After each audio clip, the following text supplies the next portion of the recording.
Hello, anybody who's watching this, welcome to my reaction to World War II, Oversimplified Part 1 by, just Oversimplified, name of the channel. Okay, I've never reacted to it, so I'm kind of new. I'm not sure if I'm gonna do the Part 2, it all depends on you, on the way, if you want, the viewer, not just you specifically, Steve, but if the viewers want, I will do Part 2, easily. I want to watch this video because I really wonder how. Of course, it's gonna be oversimplified. That's the name of the video and the channel that does it. But I kind of want to know the information that is being given. I don't know where the channel is from. Maybe possibly just from America. Just when people talk about World War II in different countries. No, I'm going through my own war here. When they go through World War II, they just go entirety from like 1939 to 1945, right? Like the second half of 1945. I don't remember where it actually ended, and that's because in Russia we don't study World War II as a whole. We do a little bit, but we mostly focus on what we call a Great Homeland War. I'm translating it, so it's not possibly not accurate, but it's similar to Great Homeland War, which is from 22nd of June 1941 to 9th of May 1945. It goes from the Germany attacking Russia, USSR at that point, and then it goes until the Germany is, I would say, deleted, surrendered, which I think happened on 8th of May, not on 9th, but the end of war celebration happening on 9th. I'm not exactly sure why, but I don't remember. I have barely passed history. I'm not interested in the past that much. So I want to see what's gonna happen in this video, if that may be gonna be mentioned at all, like the name, the Great Homeland War. I don't know, maybe the different name, but for the same kind of event. I don't know. I'm interested though. Just the Russia is focused on Russia. That's what you want to know. That's what's been happening for years. What else is new? Anyway, if you have a video for me to react to, you can use the link in the description below or use the comment section. Also subscribe if you want more low energy, low quality content, and let's start. This video was made possible by Skillshare. Okay, sponsored. Churchill was a man with many talents. He was an artist, a butterfly enthusiast, and he had an unpublished manuscript about aliens. Clearly he was a man with an insatiable thirst for knowledge. Oh. Maybe he could have loaded up his computer and logged onto Skillshare, an online learning community with more than 19,000 classes in design. Of course he was interested in knowledge. He even had Daleks on his side at one point. Business, technology, and more. If you know the Perhaps reference, he was considering a side career in fashion, but didn't know where to start. On Skillshare, he would find courses in fashion design and garment construction. What's gonna start with him? Or if he wanted to learn app design, improve his photography, or just how to make a really good quesadilla, he would have found courses for all of these and more on Skillshare. Skillshare gives you access to high-quality classes taught by genuine experts working in their field. I work heavily with animation, and I was genuinely blown away by the number of really useful courses available to me, like this class full of tips and tricks for creating vector art, or this one for creating character walk cycles. For an annual subscription, Skillshare is under $10 a month. And if you'd like to try it out first, then I've got a deal just for Oversimplified viewers. The first 1,000 people to use this link, which can be found in the description, will get their first 2 months of Skillshare for just 99 cents. Be sure to try it out using the link in the description and learn something. Do you think I can make it with this deal? Oh, it came out in March 2018. Damn, I just missed it. Now, without further ado. I'm making fun of the deal itself. It's 1902, A young man by the name of Benito Mussolini moves from Italy to Switzerland to avoid military service. He gets big into socialism, working for trade unions, writing for socialist newspapers, advocating a violent overthrow of European monarchies, the whole shebang. This gets him in a bit of trouble with the Swiss police, so he gets arrested, sent back to Italy, set free, returns to Switzerland, is arrested again, goes back to Italy again, completes his military service after previously avoiding it, and then after a brief stint as an elementary school teacher, he finally returns to work as an avid socialist. His speeches and journalistic abilities made... Can you imagine being taught by Mussolini in your elementary school?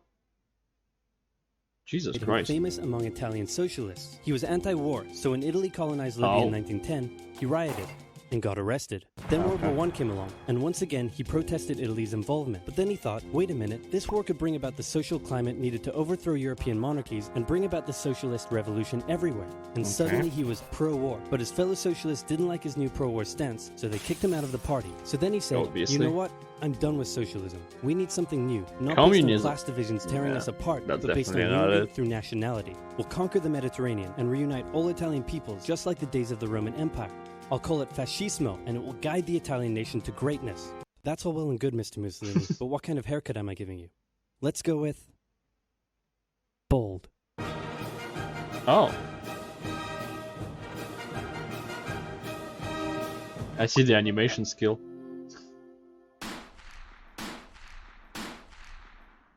Alright. Italy had been on the winner's side in World War I, and they hoped they were going to get a lot out of it, but in the end, they only got a little, and they felt cheated. On top of that, a bad economy and weak governments meant that the Italian people were a little unhappy. So when Mussolini came along and said that he could fix everything, his fascist movement gained a lot of support. In 1922, he went to the king and said, make me prime minister, or I'll make me prime minister. And the king said, you and what army? This army. Oh. Fair enough. Then he went about establishing a dictatorship with himself at its center. Europe had its first fascist dictator. Next up, Germany. Germany had been on the loser's side, and they got absolutely wrecked by the Treaty of Versailles. They lost territory, had to demilitarize the Rhineland, had to reduce their army to just 100,000 men. It's probably a spoiler because it's a part 1, but I feel like Germany is going to be on the losing side again soon enough. Couldn't have an air force, had to pay the Allies a huge amount of money that it didn't have, and a new rule was established that every Englishman withheld the right to walk into the center of Berlin. I won't say about the stupidest shit I know that Russians do. We use... Well, I don't. And not just because I don't have a car. But, maybe it's not only on cars, but you can see on cars, like at least a couple in every city, the stickers that says we can repeat, well, like something similar, like to repeat, we can do it again, stuff like that. And it's like 2 stick figures, one of them is bent over and one of them is like fucking it. And the one that's bent over has a Germany's flag, and the other one has a Russian flag, or maybe USSR, I'm not sure, instead of the heads. Don't attack, just be calm. Just come on. Come on. Be a good boy. Yeah. If I don't have hands, you have nothing to attack. So, damn it. So that's the stupidest thing that people do. We can do it again. Yeah, we can lose another 100 million people. No, wait, I think that's too much, but tens of millions. Berlin, pick out any German they wanted and spank the hell out of them. I made that last one up, but it helps you understand how all of this felt to Germans. On top of that, a bad economy and weak governments meant that when a small angry man with a silly mustache came along and said that he could fix everything, the German people loved it. Hitler had been a soldier during World War I. Do you think people found that mustache silly at the time? Or is it just now? And he was crazy patriotic, and nobody was madder than him about Germany's humiliation. He helped start a new political party, and in 1923 attended a march on Munich with his boys. And then he got arrested. But his popularity grew and grew, and in 1933 the president made him chancellor. He believed he was Germany's great destined savior, and he went full megalomaniac, establishing a dictatorship with himself at its center. Europe had fascist dictator number 2. Hitler and Mussolini had a lot of the same ideas, but more importantly, they had the same enemies, and they started to get along. Anyone else want to be friends? Franco? No? You good? I do. Who's that? It's Japan. And they've taken over northern China. Let's rewind a Oh, bit. I actually didn't know that. Japan had isolated itself from the rest of the world for over 200 years until the Americans showed up and said, you're going to trade with us and you're going to like it. Then the Western powers imposed a bunch of unequal treaties, meaning Japan's economy was bust. They also had no natural resources, so they decided to go get some. They went to war with China to gain a sphere of influence over Korea, and they took a bunch of China's stuff. But then the West said, hey, cut that out. And since Japan couldn't take on the West, they said, okay, I guess we'll just go home. Wait a minute, what are you doing? Taking advantage of a weakened China and setting up spheres of influence. But I was the one who weakened them. We know. And you guys didn't let me have anything. We know. That seems unfair. We know. We don't think so. Oh. Okay, see ya. So Japan thought, screw this, and went to war with Russia, and stunned everyone by Russian-Japanese winning. war. Then they fully annexed Korea, but they In didn't stop there. In World War I, they took something Germany's like colonies and islands in Asia. And then in an incident that was maybe staged by the Japanese army, a bomb blew up a Japanese train in Manchuria, giving them an excuse to launch an invasion and take over. So here's the situation. Nazi Germany, Fascist Italy, and Japan all believe they're racially superior, all feel hostility towards the Allies, and all want to militarize and take over more stuff. And so they did. Let's start with Germany. Hitler hated the Treaty of Versailles, and now he was ready. Actually, if that was a Russian-Japanese war, I don't think Hitler was in any kind of power in 1918. Maybe it was something else. To begin undoing it. In complete violation of the treaty, the Again, first Luftwaffe squadrons were set up, conscription was introduced, and he pimped up his army. The Allies did nothing. Then Hitler sent his army back into the demilitarized Rhineland, giving orders to immediately retreat if the Allies showed up. The Allies did nothing. With his military re-strengthened, he could now move on to step 2.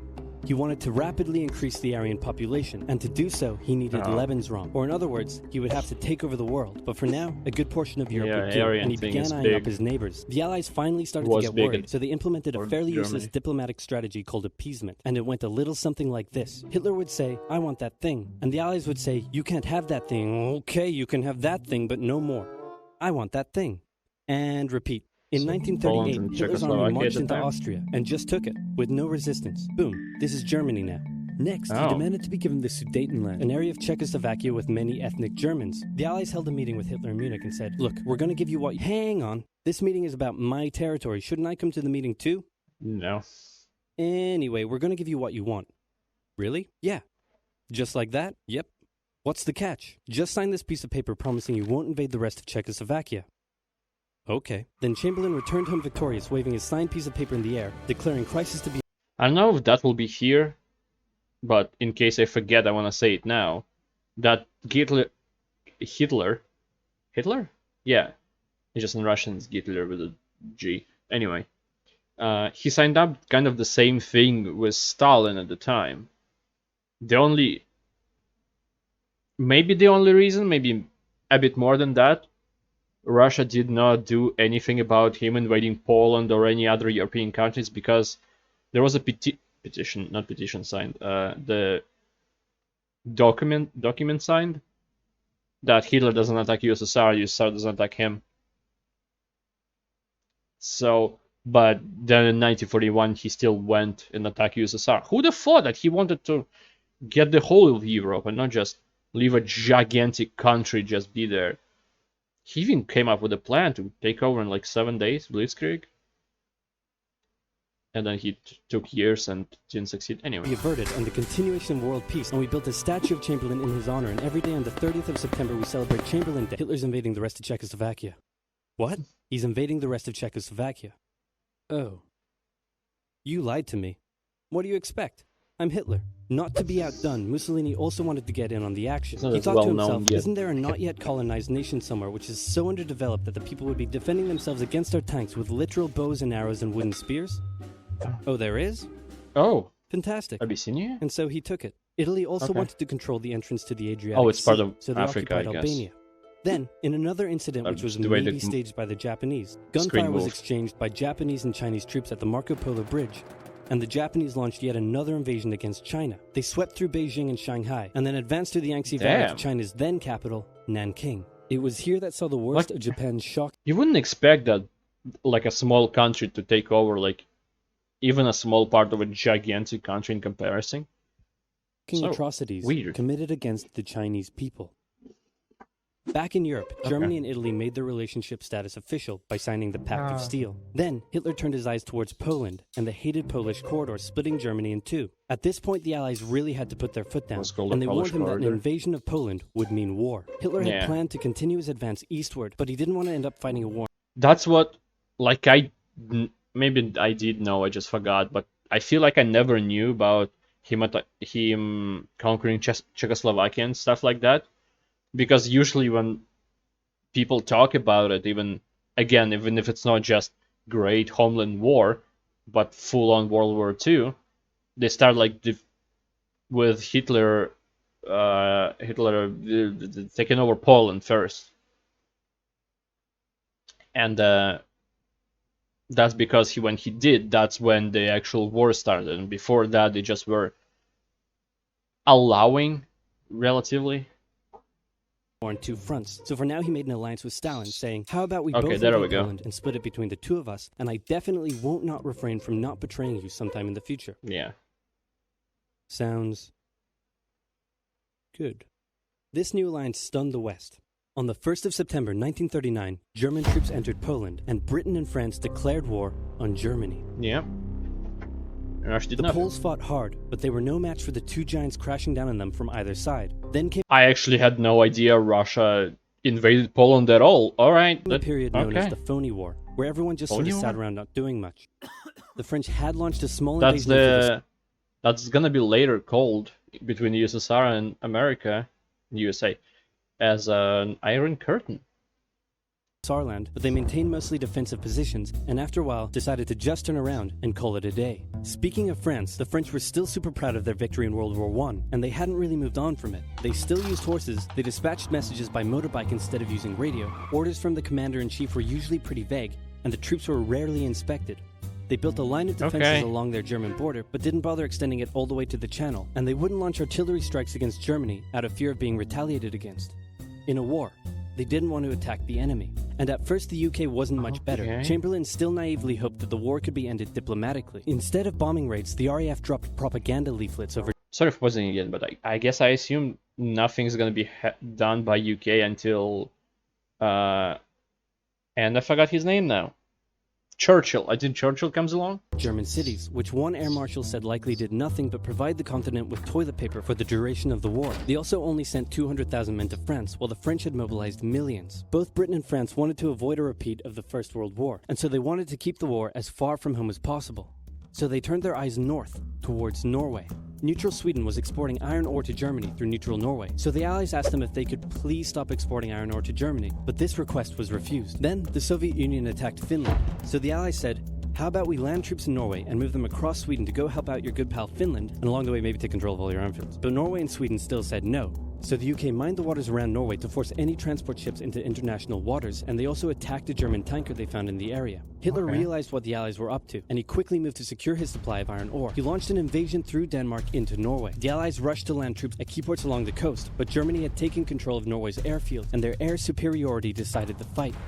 The Allies had to retreat. After this slightly embarrassing failure, Chamberlain resigned and was replaced with Winston Churchill, who had a slightly different approach to dealing with the Germans. Hitler's overall strategy was similar to Germany's First World War strategy. Attack France, defeat France, knocking out the UK in the process, then turn on the Soviet Union and win the war. During the Phony War, the Allies had given Hitler time to prepare his forces. Now, he was ready to attack. The Allies had wanted to place troops in Belgium, but Belgium had refused, and in a move that surprised pretty much no one, Hitler launched an invasion to get around France's defenses. The Allies charged into Belgium at full speed to meet the German invasion head-on, and it looked like a repeat of the First World War was coming. But this time, Hitler had a trick up his sleeve. Blitzkrieg. As the Germans advanced, they sent thousands of refugees westward, slowing down the Allies. Then, to the south, the French had left the Ardennes, an area full of hills and forests, pretty underdefended, because they thought it was naturally impenetrable. Well, the Germans were about to penetrate it with everything they had. They smashed 50 Wehrmacht divisions through and encircled the Allied armies at lightning speed. The best of the Allied forces were now trapped. The Germans squeezed in from all sides, taking out France's best armies and nearly wiping out the British too, but they managed to make a desperate last-minute escape at Dunkirk, with British civilian ships even making the perilous journey to bring their young men home. With most of the French forces depleted, the Germans breezed through, taking Paris, and France fell. What the Germans couldn't do in World War I, Hitler had done just like that. Hitler hoped that with the fall of France, the UK would also lose hope and sue for peace. But quite annoyingly, it didn't, and he needed to secure the Western Because Front, the so he leadership tried to force changed. them into submission with mind games. The UK were now all alone, and Hitler wanted to emphasize that. First of all, just before France fell, Italy finally declared war on the Allies, making the UK's situation even worse. Next, instead of just occupying all of France, Hitler occupied the coastal areas for defense, but allowed France to continue its existence as a German puppet state. This way, it looked like the UK's old ally had decided to switch sides. Hitler also hoped that the UK wouldn't attack any of her old allies' navy bases or colonies in Africa, giving Hitler an extra line of defense to the south. But the UK made sure to respond to this by sailing down to France's navy base in Algeria and wrecking a bunch of ships. So have at it. Hitler then began laying down plans for an invasion of Great Britain. Before German troops could land on British soil, he would first need air and naval superiority across the Channel. Waves of German bombers came, while the completely outnumbered RAF worked bravely around the clock in an attempt to quell the German attacks. At first, the Luftwaffe targeted British ports and coastal facilities. Then it attacked RAF bases, crippling the RAF's ability to defend the nation. And it looked like Hitler's Great British invasion was coming. But then, Churchill ordered a small, pretty insignificant bombing raid over Berlin. It didn't do much damage, but Hitler was furious, and he immediately ordered the Luftwaffe to refocus its attacks on civilian targets in London. Children were sent off to the countryside away from their parents to avoid danger, and frequent trips to air raid shelters became a daily occurrence. But British morale held firm. Smiling, knitting, lounging casually, these people have balls of steel. This refocusing on London also gave the RAF breathing space to reorganize, so Hitler kind of shot himself in the foot there. Just the foot for now.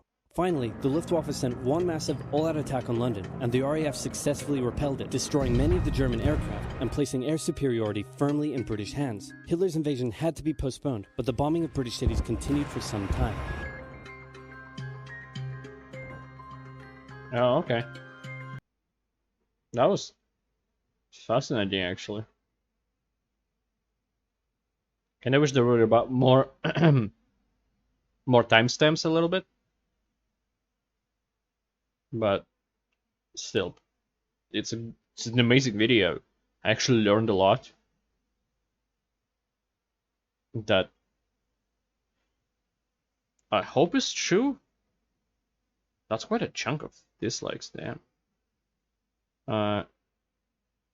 Okay. Still, they're like, maybe about 95% is still liked. More. It's amazing. Again, amazing video. I did learn stuff I didn't know. I thought it just was the Germany and USSR's contract about not attacking each other, and that's about it. Not working together and USSR being on the attack of like Poland and Finland. Very interesting.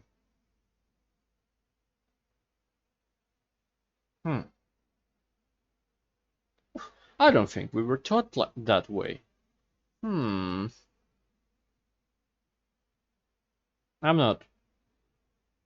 I'm too lazy to go and find history books and for like school and read about World War II, everything that it says about them there. I'm too lazy to do that. But if you're not any from Russia, maybe I can find some comments under this video, but please leave comments under my video to let me know. Did you know about us before this? I don't know. Anyway, thank you, anybody who watched this. I appreciate it a lot, and I hope to see you next time. I have to hold my hand in a weird position to not crush the cat. And subscribe if you want more low energy, low quality content. I can definitely provide. Goodbye. Have a great life, because one of us has to.